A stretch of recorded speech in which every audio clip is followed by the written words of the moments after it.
Once upon a time there was a small black cat named Luna. Luna loved to play in the garden every night. One evening she saw something shiny in the sky. It was the moon. The moon was big and bright, and Luna wanted to catch it. She jumped high into the air trying to reach the moon. But no matter how high she jumped, the moon was always far away.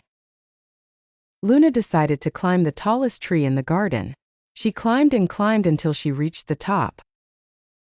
But even from there, the moon was still far away. Feeling a little sad, Luna sat on the branch and looked at the moon. The moon seemed to smile at her.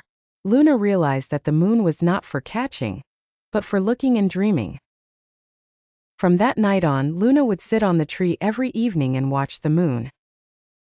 She knew the moon was her friend, always there to keep her company in the quiet night. The end.